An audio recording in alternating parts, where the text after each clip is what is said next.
Okay, today we're looking at graphing quadratic functions. In order to graph quadratic functions, we need to first understand a little bit about them.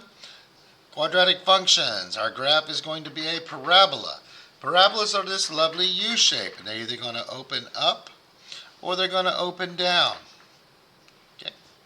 Our graphs have an axis of symmetry. The axis of symmetry is this piece right here. It's the part that splits it in half.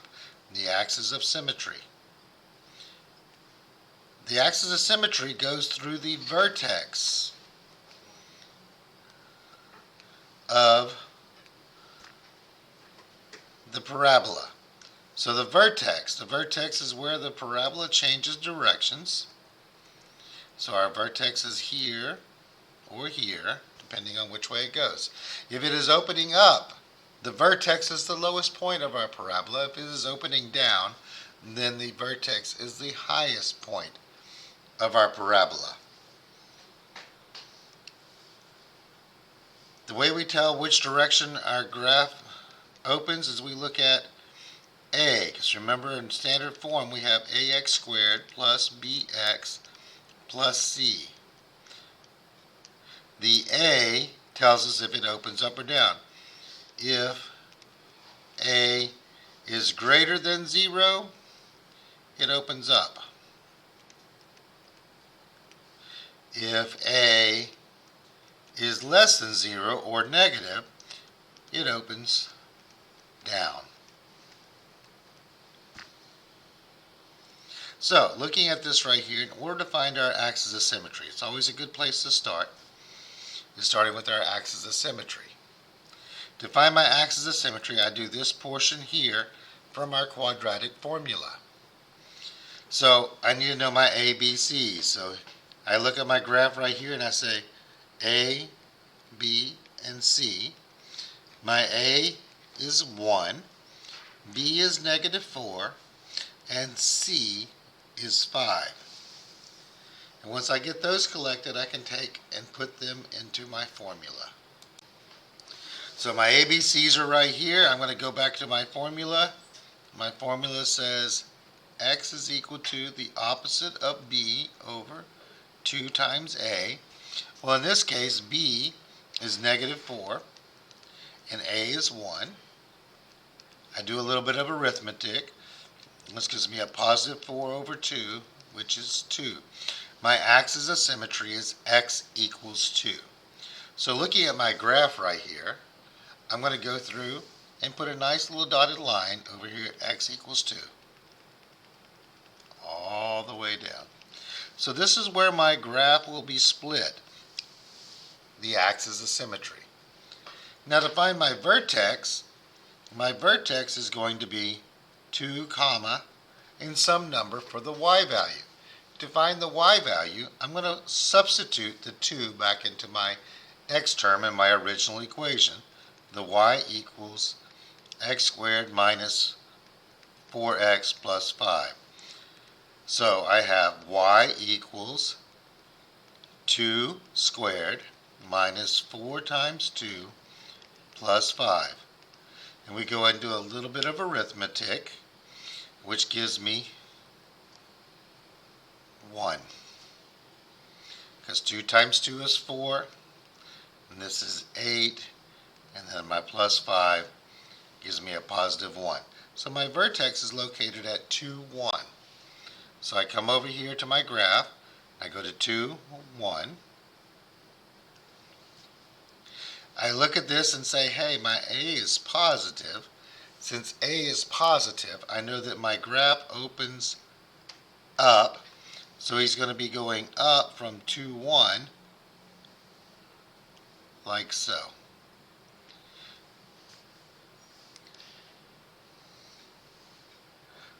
In order to find another point, we could also go through and say, hey, looking at this, my y-intercept on these is where the x equals 0. The y-intercept is always c, if you have a c value. So for this one, my y-intercept is going to be at 0, 5. So looking at that, I could even make my graph more accurate by going over here and going to 0, 1, 2, 3, 4, 5. And notice this point is 2 away. I'm going to go 2 away over here. And now my graph is a little more accurate than it was before. And now I have a nice parabola. It looks like it's a V shape, but it will have a little bit of a curve toward the bottom of it as it reaches its localized minimum. Okay, so let's look at another example here. In our next example, here they're having us make a table with it. When we make a table, we'll actually get a more accurate graph. In order to make my table, I'm going to start off with, hey, let's go find my axis of symmetry. Remember, that's x equals the opposite of b over 2a. So I need to start off with finding what's my a, b, and c. Well, in this case, my a is -1, my b is 2, and my c is -1. So knowing that and seeing my a, I can tell, hey, this one opens down. I know my y-intercept. The y-intercept is our c value. So my y-intercept is at 0, -1. Now I can go find my axis of symmetry. The axis of symmetry is x equals the opposite of b over 2a. My b is b is 2, and the a is -1. I do a little bit of arithmetic with it. So I get -2 over -2, which is a +1. So the axis of symmetry is x equals 1.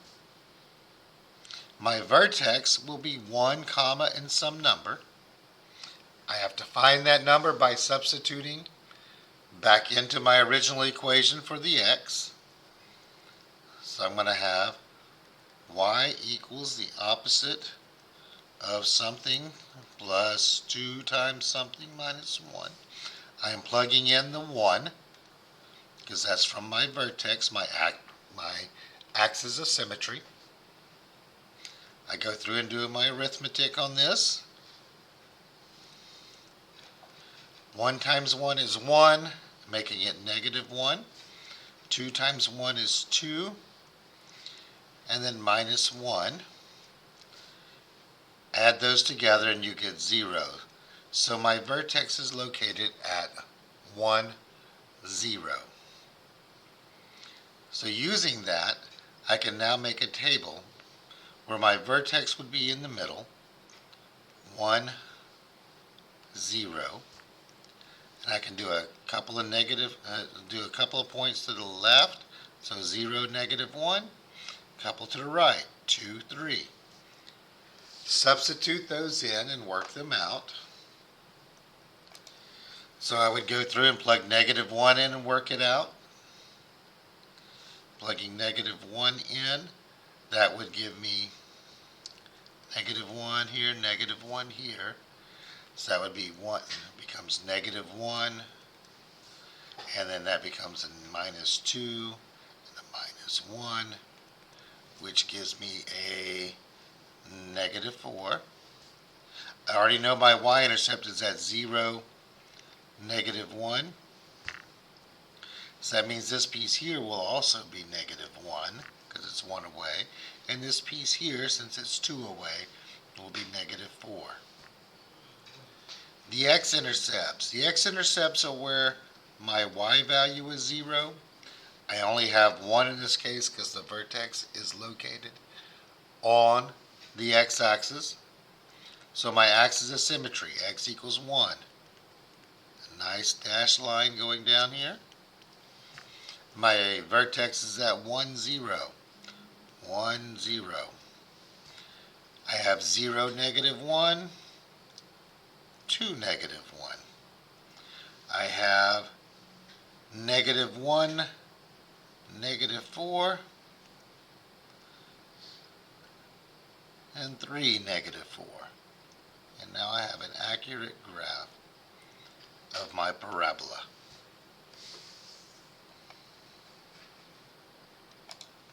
Let's look at one more example before we call it done. Looking here at this one, I have my information here, and I look at this, and first I collect my ABCs. A, B, C. My ABCs for this one, A is 2, B is 3, and C is -1.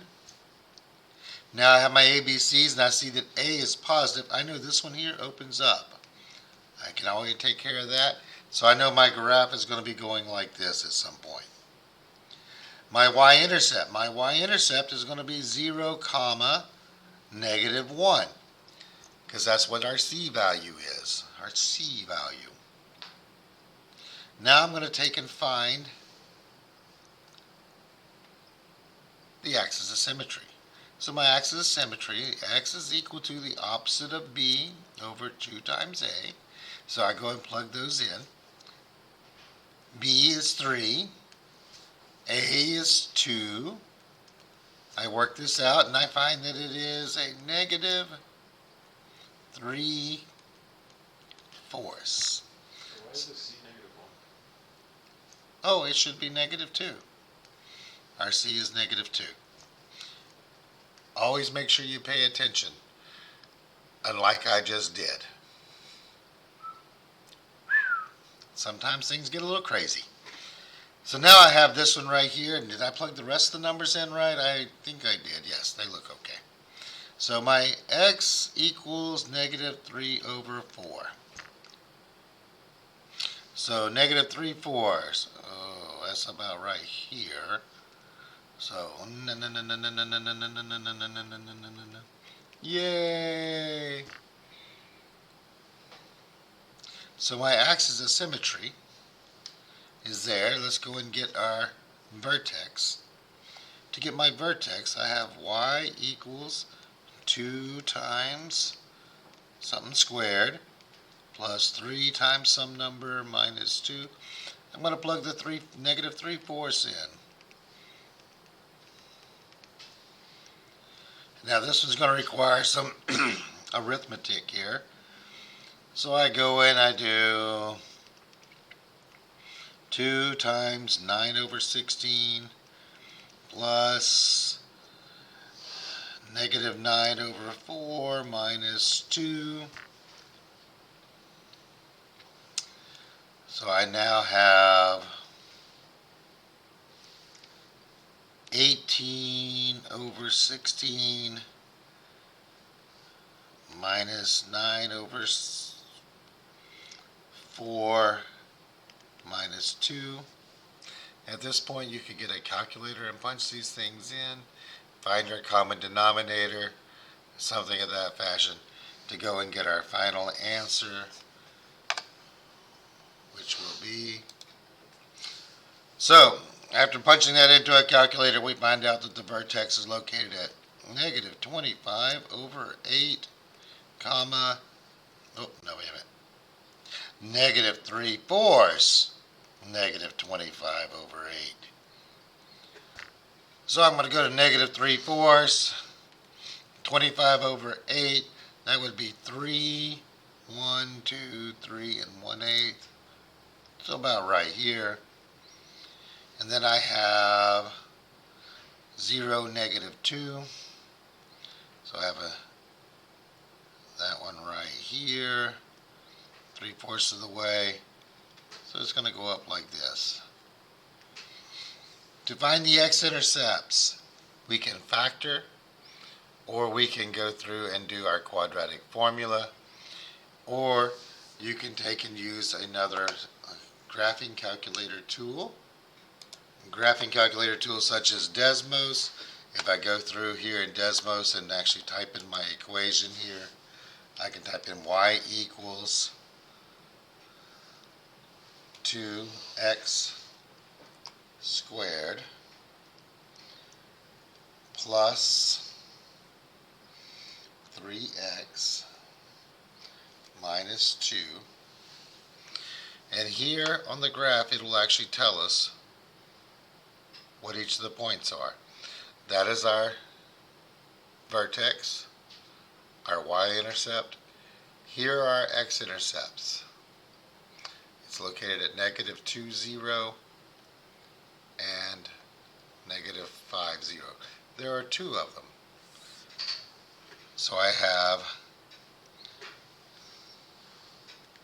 1/2, 0, and negative 2, 0.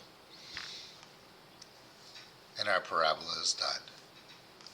You could go through and plot the points into our table here. You would get the same information doing that. If you have a graphing utility, use your technology. If you do not, you can go through and follow any of our formulas that we have just done. Graphing quadratic functions. It's a good thing.